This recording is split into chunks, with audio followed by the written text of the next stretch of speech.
This training series will be on the Trip Unit Toolkit software.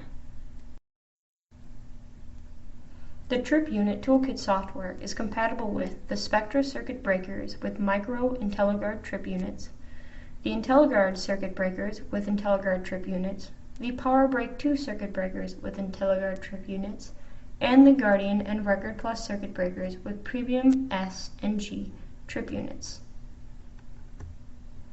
It is highly customizable, allows the user to troubleshoot a multitude of problems, and allows the user to digitally test the protection settings and trip curve of the breaker.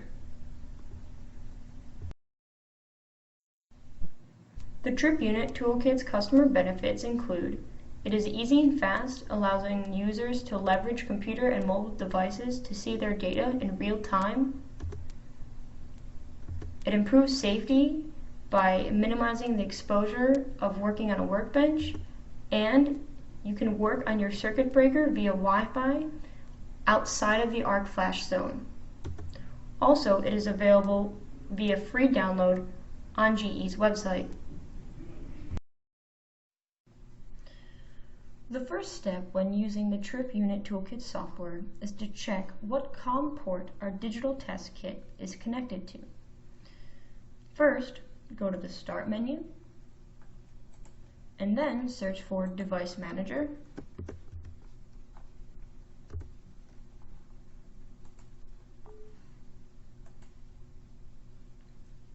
Then go under Ports, and you can see here that I'm connected to COM port 4. I am using a USB to serial connector from an outside vendor. You can get one of these from your local electronics store, but if you do choose to go this route, make sure you download the driver for it. Or you can just use the serial 9-pin to 9-pin connector that comes with the digital test kit. We will use this information shortly to check our connection within the software.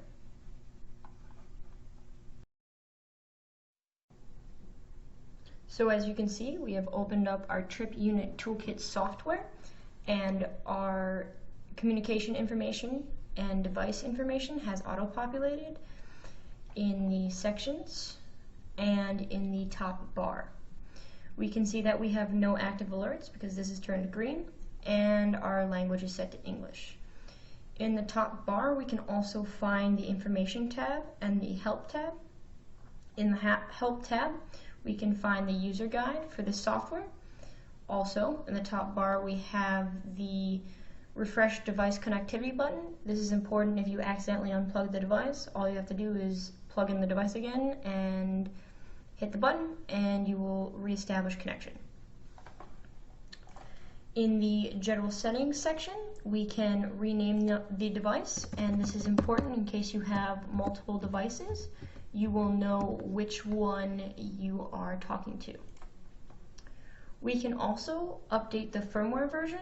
This is important, say if GE pushes a new firmware out into the field. It is not super highly critical. Your device will work perfectly fine if it doesn't have the latest firmware version, but say you have a couple extra minutes, it's good to hit the button. You can also change the language to something other than English, and you can upload a new language here. You can change the frequency the device is running at and turn on and off route. Here you can synchronize your PC time with the date and time stamp within the Trip Unit. This is important for troubleshooting reasons. Say an event occurred and you want to try to narrow down what happened. Having a correct date and time stamp will allow you to troubleshoot better, and this is important when we capture the waveform of the event later on.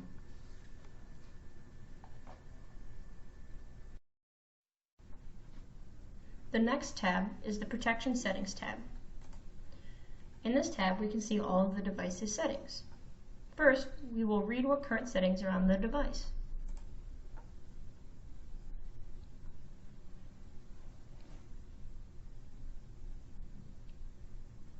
We can see what current settings are on the device in gray. If we wish to change these settings, all we have to do is drag and or click whatever setting we wish to change. This setting then turns black to indicate we have made a change. This works for the overcurrent settings, the alarm settings, the input and output functions, the relay protections, CSI, metering, and earth fault settings. If we wish to see how changing the settings affects the trip curve rather than just the data points, we just go and click the on button and we get to see the trip curve. Also, the trip curve will dynamically change as we change the settings. After we are done with the settings, we can either save these settings to the hard drive or write to the device immediately. I mentioned the save feature because the save feature is very important for safety. It allows a technician in the field to go up to a trip unit, read what settings are on the trip unit, save them, go to a safe work environment, open these settings up, change them there, save them again, and then go back to the work site and load them up, thus reducing time in the danger zone. It can also be used when multiple trip units have the same settings, thereby being more efficient and also saving time in the danger zone. Up near the Save button is the Save as PDF button, which allows you to create records of the settings for internal use and for your customers. The next tab we are going to talk about is the Monitor tab. In the Monitor tab, we can see voltage, current, and power by phase in real time. We can see the real power, the reactive power, and the apparent power. We also can see the power factor. The Monitor tab has many troubleshooting features, the first of which is the event log. I'm going to show you how this works. Right now, using the digital test kit, I am forcing a phase current to the trip unit. I'm going to turn that off, and then I'm going to use the digital test kit's ground fault and overload feature.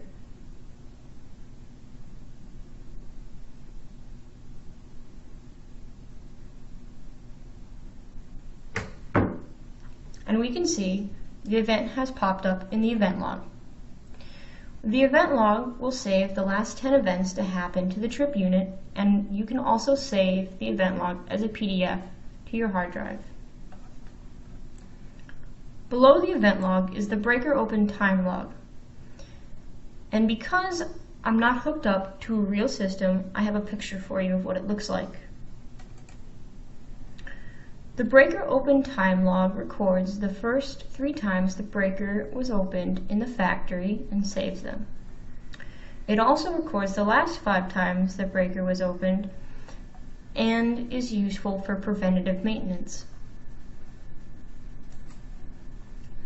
Below the breaker open time log, we can see the waveform section. In the waveform section, we can view the waveform of the last event that happened. This is a default setting, and if you wish to change the default setting, just go under the settings.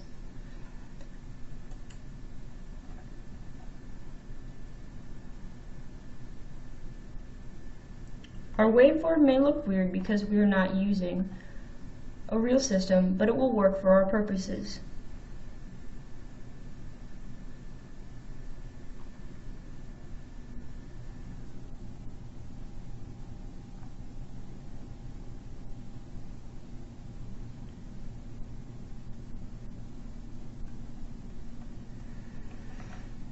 We can see the current waveform by phase above, and if we wish to hide the phases, all we have to do is click on the icons.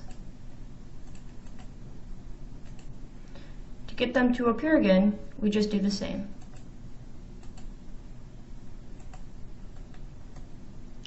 Below, we can see the voltage phases. Same goes for the icons. We can either save these, or we could load new ones.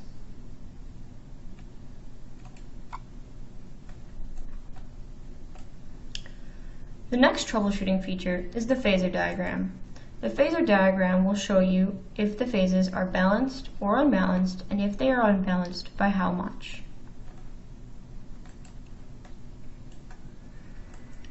Finally, we have the status section. It will show you the status of the breaker, the overcurrent, inputs, relays, and protective relays.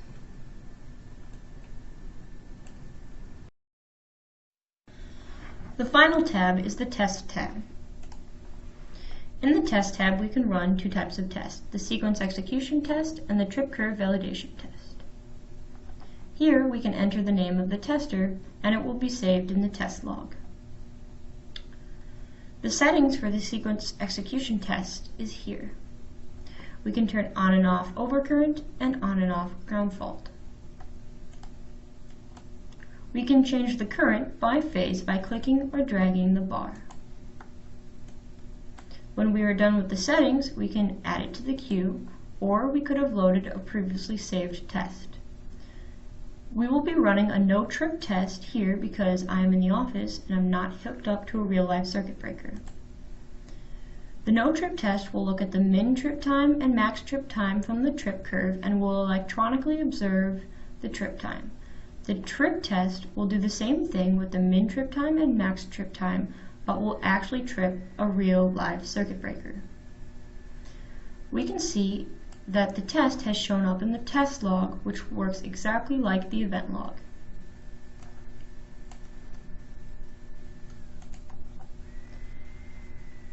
In the trip curve validation test, we require the user to input a start current, an end current, and a step size. The settings are also right here. Depending on the start current, end current, and step size, the test will run a series of trips, and the software will record the observed trip times. Thank you for watching the series of videos. I hope they have been helpful to you. I also hope you enjoy using the Trip Unit Toolkit software.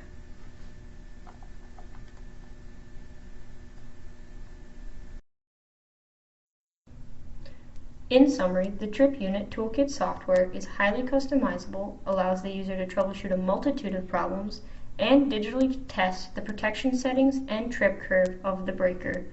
The software is easy, fast, safe, and is available via free download on GE's website. For further information, please see the Trip Unit Toolkit's user guide. Thank you so much.